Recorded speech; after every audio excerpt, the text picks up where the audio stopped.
We're going to go ahead and listen to the president. Good afternoon.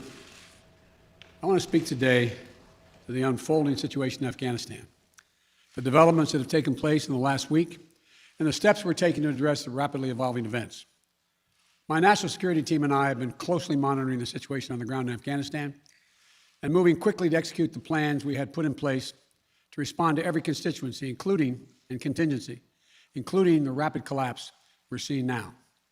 I'll speak more in a moment about the specific steps we're taking, but I want to remind everyone how we got here and what America's interests are in Afghanistan.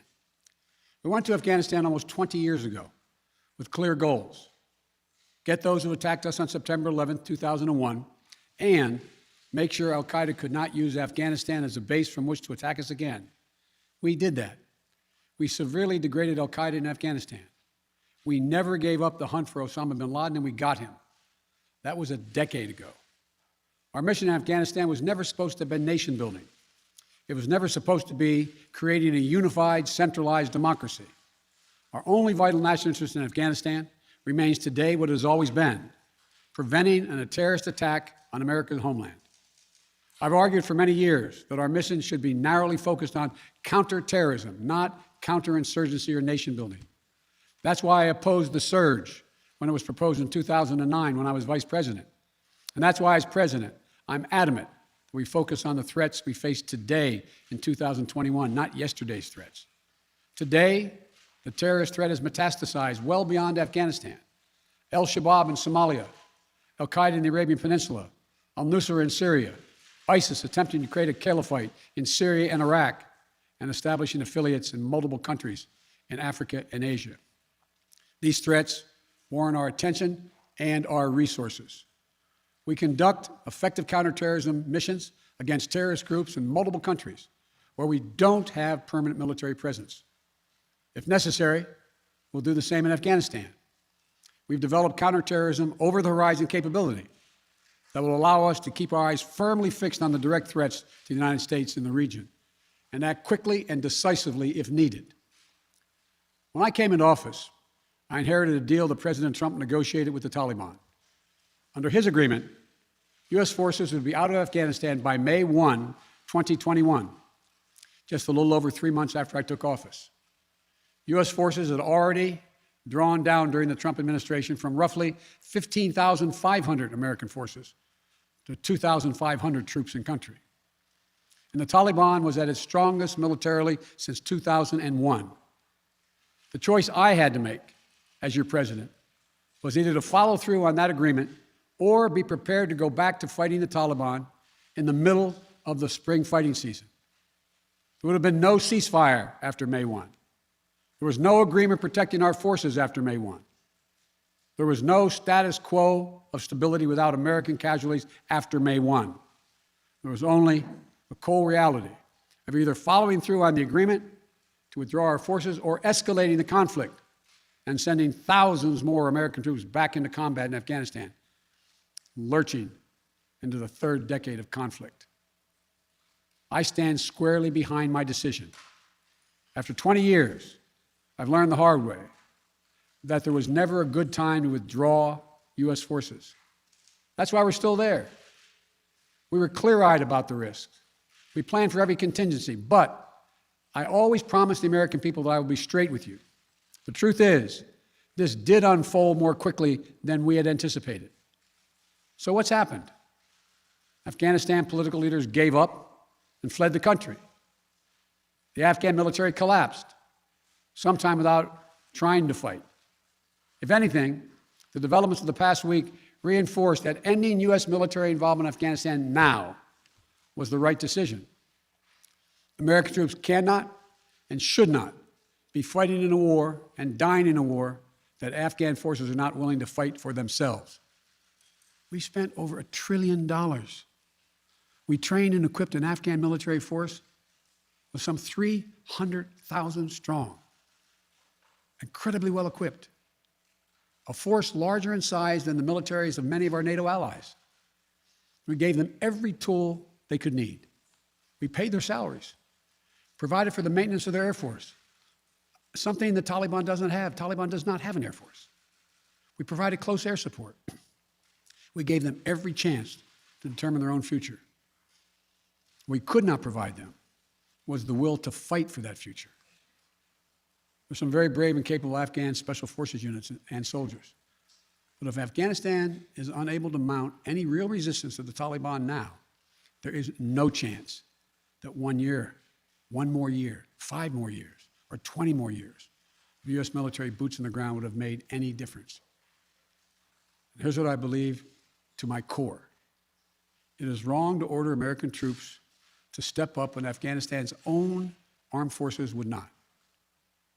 The political leaders of Afghanistan were unable to come together for the good of their people, unable to negotiate for the future of their country when the chips were down. They would never have done so while U.S. troops remained in Afghanistan, bearing the brunt of the fighting for them. And our true strategic competitors, China and Russia, would love nothing more than the United States to continue to funnel billions of dollars in resources and attention into stabilizing Afghanistan indefinitely. When I hosted President Ghani and Chairman Abdullah at the White House in June, and again when I spoke by phone to Ghani in July, we had very frank conversations. We talked about how Afghanistan should prepare to fight their civil wars after the U.S. military departed, to clean up the corruption in government so the government could function for the Afghan people. We talked extensively about the need for Afghan leaders to unite politically. They failed to do any of that. I also urged them to engage in diplomacy, to seek a political settlement with the Taliban. This advice was flatly refused. Mr. Ghani insisted the Afghan forces would fight, but obviously he was wrong. So I'm left again to ask of those who argue that we should stay, how many more generations of America's daughters and sons would you have me send to fight Afghanistan's civil war when Afghan troops will not? How many more lives, American lives, is it worth? How many endless rows of headstones at Arlington National Cemetery? I'm clear on my answer. I will not repeat the mistakes we've made in the past. Mistake of staying and fighting indefinitely in a conflict that is not in the national interest of the United States, of doubling down on a civil war in a foreign country, of attempting to remake a country through the endless military deployments of U.S. forces. Those are the mistakes we cannot continue to repeat because we have significant vital interest in the world that we cannot afford to ignore. I also want to acknowledge how painful this is to so many of us. The scenes we're seeing in Afghanistan, they're gut-wrenching, particularly for our veterans, our diplomats, humanitarian workers, for anyone who has spent time on the ground working to support the Afghan people, for those who have lost loved ones in Afghanistan, and for Americans who have fought and served in the country, serve our country in Afghanistan. This is deeply, deeply personal. It is for me as well. I've worked on these issues as long as anyone. I've been throughout Afghanistan during this war, while the war was going on, from Kabul to Kandahar to the Kunar Valley. I've traveled there on 4 different occasions. I met with the people. I've spoken to the leaders. I spent time with our troops. And I came to understand firsthand what was and was not possible in Afghanistan. So now we're focused on what is possible. We will continue to support the Afghan people. We will lead with our diplomacy, our international influence, and our humanitarian aid. We'll continue to push for regional diplomacy and engagement to prevent violence and instability. We'll continue to speak out for the basic rights of the Afghan people, of women and girls, just as we speak out all over the world. I've been clear, the human rights must be the center of our foreign policy, not the periphery. But the way to do it is not through endless military deployments. It's with our diplomacy, our economic tools, and rallying the world to join us. Now, let me lay out the current mission in Afghanistan. I was asked to authorize, and I did, 6,000 U.S. troops to deploy to Afghanistan for the purpose of assisting in the departure of U.S. and allied civilian personnel from Afghanistan, and to evacuate our Afghan allies and vulnerable Afghans to safety outside of Afghanistan. Our troops are working to secure the airfield and to ensure continued operation of both the civilian and military flights. We're taking over air traffic control. We have safely shut down our embassy and transferred our diplomats. Our diplomatic presence is now consolidated at the airport as well.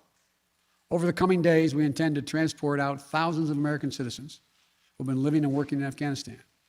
We'll also continue to support the safe departure of civilian personnel, the civilian personnel of our allies who are still serving in Afghanistan.